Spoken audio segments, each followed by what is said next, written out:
Estás escuchando un podcast de laliga.fm. Este podcast es emitido originalmente en directo en la mañana, casi al mediodía del 15 de febrero de 2016. El tema de hoy, pues ya está puesto en el título, las megacorporaciones. Directamente me decidí por una megacorporación. Estoy respondiendo al llamado de Logos Podcast que me invitaron a hablar sobre megacorporaciones pensando en su próximo episodio dedicado al cyberpunk o al cyberpunk, como quieras decirlo.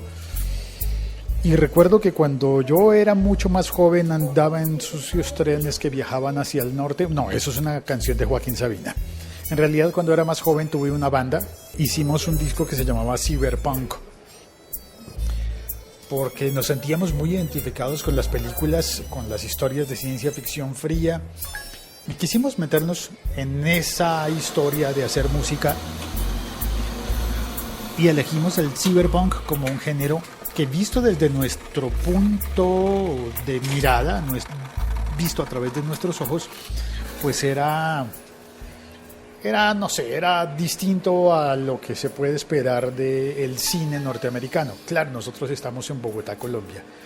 Lo hicimos independiente, sin pertenecer a ninguna disquera. Lo hicimos solos, lo grabamos en una casa cuando no era tan habitual eso. Lo grabamos, mezclamos con equipos prestados por algunos amigos, pura autogestión, por eso creíamos en lo del punk como filosofía que te lleva a la autogestión. Sigo creyendo en eso muchísimo, por eso me gustan los podcasts. Y aquello cibernético estaba pensado en la ciencia ficción y en el mundo de coyuntura al que estábamos enfrentándonos en aquel momento. Finales del siglo XX, era 1998. En ese año publiqué un disco que, además, para prensarlo en compact disc tuve que enviar la grabación a Alemania. Se perdió en el correo, tuve que volverla a enviar a Alemania en un cassette DAT. Prensarla en la fábrica de Bertelsmann Music Group, que es la de BMG, pero como un prensaje especial, y logramos ponerlo en un compact disc de 8 centímetros, uno que es mucho más pequeño que los compact discs tradicionales, que los CDs o CDs tradicionales. Pues en esa época creía en el cyberpunk, hacer música y en mercadearla yo mismo, en llevarla a todas las tiendas independientes de la ciudad, tratar de moverla así. Como es obvio, no nos fue muy bien en cuanto a difusión, pero yo creo que sí nos fue muy bien en cuanto a expresión y construcción. Hicimos lo que queríamos, no tuvimos que hacerle caso a una compañía disquera, no, en absoluto. Quisimos distribuir el disco, lo llevamos a una compañía que se llama Cardona Hermanos, que manejaba por aquella época la red más grande de tiendas de discos del país, que llegaba a todos los rincones de Colombia. Tenía, por ejemplo, tiendas en los supermercados Éxito y además en un montón de sitios. Y en esa gran corporación de distribución de la música nos dijeron que no. Al principio me puse triste, pero después entendí que eso habría cambiado mi vida hacia un lugar que hoy estoy muy contento de no haber tenido que ir nunca. Hacia el lugar en el que el dinero controla todo y el lugar en el que el mercado controla todo. Y con eso estoy recordando la Evil Corp. Los chicos del Logos Podcast me sugirieron hablar, déjame ver si logro. Me sugirieron, entre las ideas, estaba hablar de Coca-Cola como una megacorporación real. Coca-Cola, Tyrell Corp de Blade Runner, Umbrella, Stark, la de Iron Man, Skynet y demás en nuestra sociedad o en la sociedad ficticia. Monsanto, por supuesto, Google, Microsoft, por supuesto Apple.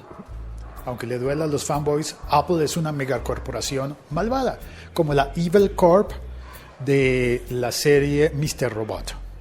La Evil Corp, que creo que originalmente es la E-Corp, pero ellos le dicen la Evil. No estoy haciendo spoiler porque desde el comienzo de la serie se sabe eso. Evil Corp, la corporación malvada. Y quiero decirte que no solamente las distribuidoras de discos fueron corporaciones malvadas de las que logré salvarme, sino que todas las discográficas son corporaciones realmente muy malvadas. Sabes que SoundCloud, una de las principales plataformas para difundir podcast y música, está sobreviviendo ahora a las demandas interpuestas por las compañías de discos. Han logrado hacer un arreglo con Warner, han logrado hacer un arreglo con la Asociación de Compañías Independientes representada en Alemania y otra asociación representada en Inglaterra. También recientemente lograron salvarse de la demanda de Universal Music. Salvarse, arreglar. ¿Quién sabe cómo habrán arreglado los de SoundCloud con esa corporación, con Universal Music? Imagínate meterse con Universal Music y llegar a un acuerdo con ellos. Eso debe ser hacer negocios con el diablo, definitivamente. Y no han logrado salvarse todavía de la demanda y de las amenazas de Sony Music. Esas corporaciones de la industria de la música son las que acabaron, por ejemplo, con Groove Shark. Aunque Groove Shark seguramente tampoco era del todo un ángel, ¿no? Seguramente no estaba libre de pecado. Pero creo que en nuestra sociedad las compañías de discos son de las que más mal han hecho en la historia, a nivel cultural por lo menos. ¿De quién es la culpa del reggaetón? Damas y caballeros del jurado, no hay más preguntas para el testigo. ¿De quién es la culpa del reggaetón? De las corporaciones de música, como Sony Music y todas las demás. Hay sellos disqueros que son más pequeños y que por eso quizás sean menos malos, pero no necesariamente buenos. Son los responsables de la payola, de la corrupción en la industria de la radio y del hecho de que la gente que trabaja en radio sea parte de ese Evil Corp general. Sí, las compañías de radio sí que son Evil Corps. Evil Corps. Son compañías en las que la gente tiende a creerse que es mejor, que vale más que el resto de los mortales, que vale más que las personas. Y eso sí que me da rabia. Bueno, y tú dirás, pero si tú trabajas en una compañía de radio. Sí. Presto servicios para una compañía de radio. Y creo que es el momento de retirarme de eso. Creo que muy pronto dejaré de estar trabajando en radio, justamente por mis convicciones. Me parece que no le hace falta al mundo una persona más presentando reggaetón. Pues eso pienso yo. No sé. Todavía no estoy seguro de qué voy a hacer con mi vida, pero sí sé que no quiero jubilarme de trabajar en radio. No. Con mi trabajo en televisión estoy muy satisfecho, muy contento porque estoy siempre detrás de cámaras. Ser un locutor en televisión es ser un anónimo, una persona común y corriente, como que trabajar en cualquier otra cosa del mundo y del universo. Pero en radio hay unas presiones. Mira, hay una cosa muy bonita que ocurre en el podcasting y que no ocurre en la radio. Esta mañana me dediqué a oír. Sé que este podcast está muy reflexivo y te presento disculpas por eso, pero también te pido que compartas conmigo algo de mis sentimientos y de mis pensamientos hoy. Esta mañana estuve oyendo emisoras de radio en mi ciudad y publiqué en Twitter las cosas que iba percibiendo.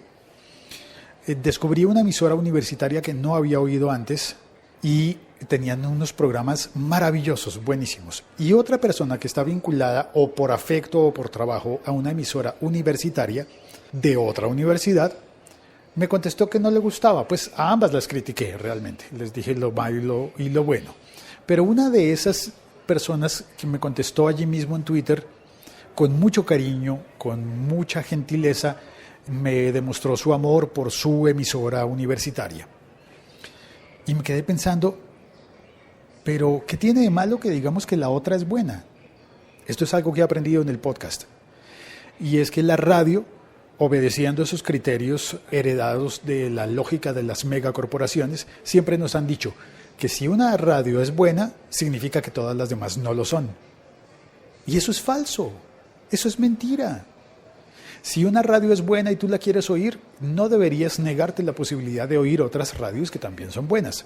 Y eso lo aprendí muy bien en el podcast, porque yo puedo estar aquí hablando, haciendo mi podcast y recomendarte buenos podcasts.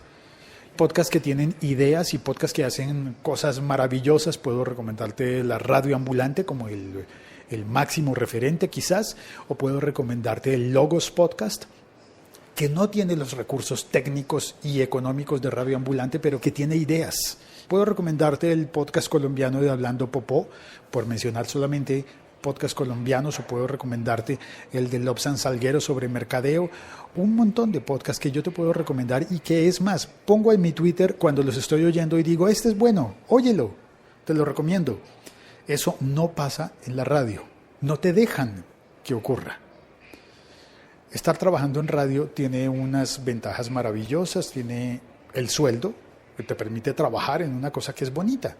Muy bien, ganar dinero con eso, con el trabajo. Pero también te impone una especie de odio por los que trabajan en la competencia. ¿Por qué? No, yo no quiero eso.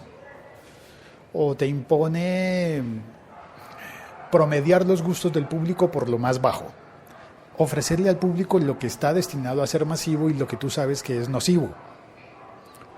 Verbo y gracia, el reggaetón.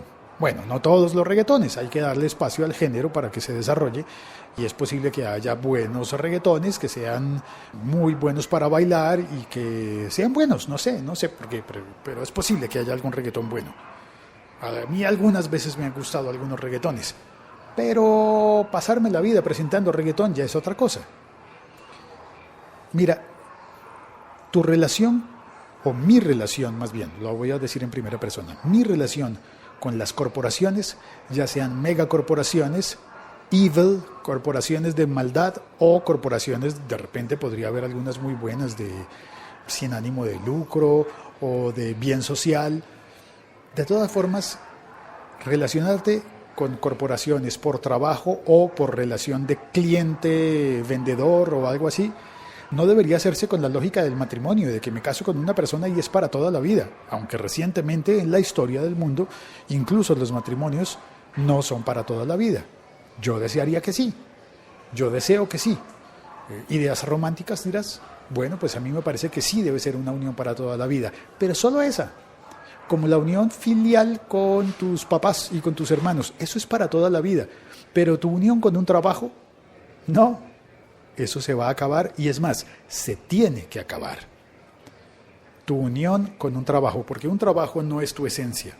Comprarle productos a una compañía no es tu esencia, no hace parte de ti.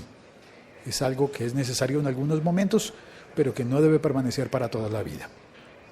¿Se adivina hacia dónde voy? ¿Se adivina qué estoy sintiendo en este momento con respecto a mi trabajo? ¿Se adivina que estoy a punto de decidir, todavía no lo he hecho, de decidir dar un paso al costado en la radio y dedicarme a hacer solamente podcast? Así no gane dinero. Bueno, tendré que ganarlo de alguna manera porque hay que pagar las cuentas. Y eso es lo que me tiene pensando. ¿Qué dices? ¿Renuncio a la radio y me dedico a hacer podcast? No sé. Tengo que pensarlo muy bien. LaLiga.fm. Estamos conectados. En el chat está Madrillano. Me menciona algunas megacorporaciones, como por ejemplo el Corte Inglés, el Grupo Prisa, por demás dueño de radios, Acme. Esa sí que era una megacorporación, ¿no? Invadía todos los ámbitos de la vida, aunque creo que, Madrillano, estás haciendo una referencia muy vieja. Los millennials no van a saber qué carajos es Acme. Punto Primario, una megacorporación. Y si mencionas a Punto Primario, también tenemos que mencionar a Lunfa, a la Liga Podcastera, Dixo, Posta y, por supuesto, a Milcar FM.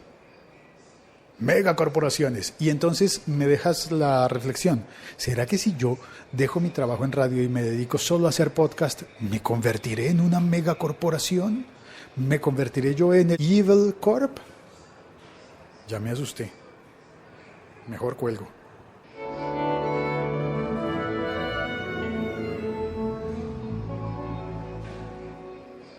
Soy Félix, estoy en Twitter como @locutorco. Ayúdame a pensar. ¿Vale la pena dejarlo todo para irse a buscar el sueño de hacer un podcasting mejor? ¿O mejor sigo trabajando en radio haciendo caso? ¿Qué dices?